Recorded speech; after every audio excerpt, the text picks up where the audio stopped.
Then another problem arose. This time, an argument started over who would use the bed. I say, we arrived first, so it's rightfully ours.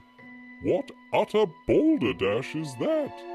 As my expression worsened at the renewed enthusiastic debate, one Pimpfeel who noticed suddenly pointed at us and suggested, I have a proposition. Rather than squabbling amongst ourselves, why don't we allow these human couples, who are clearly the largest here, to make use of the bed? I froze for a moment. Faced with this situation that I initially didn't think much of, I suddenly remembered an important issue I had forgotten. Sleeping in the same bed with Edwin in this situation. So close that I could feel his breath. This wasn't a simple problem. My heart started pounding. No, we can't share the same bed. I immediately shook my head, trying not to let my voice tremble as I spoke. Edwin asked with a puzzled expression. His eyebrows raised slightly, showing a curious expression. Why? What's the problem? I hesitated, biting my lip. Edwin's gaze pressured me. My heart fluttered as I met his deep blue eyes. There was an expectation of something more than mere curiosity in his eyes. Swallowing the words that rose to my throat, I barely opened my mouth. Well, when I'm with you, some strange fantasies keep coming up. It's bothering me. Edwin approached a step closer with a playful smile. His scent brushed my nose. It was his unique fragrance, a mix of forest freshness and the heavy scent of leather. What kind of strange fantasies? His voice resonated low and soft. I muttered, avoiding his eyes. I could feel my cheeks heating up. Well, it's nothing. Edwin came closer and asked in a low voice. His voice tickled my ear.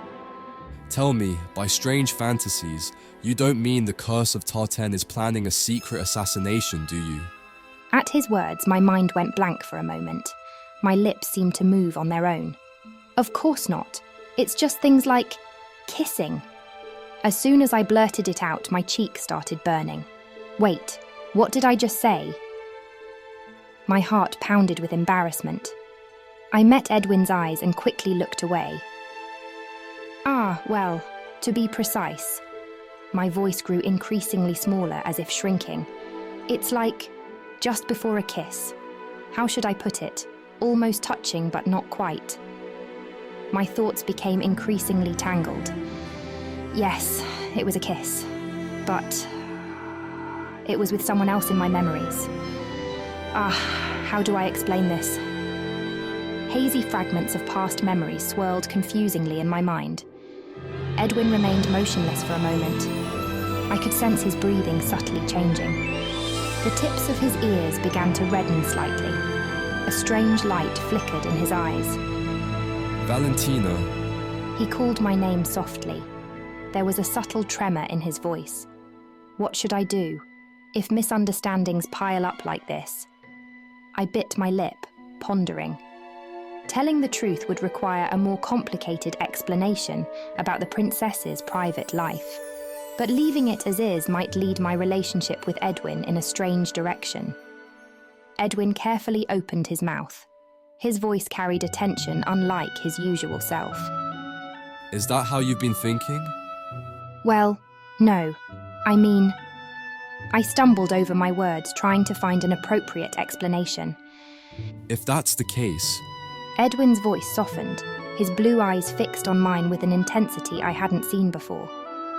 What do you say we move to a place where we can delve deeper into those thoughts? Move? Where to? Edwin cleared his throat and added, to another quiet lodging without any frogs.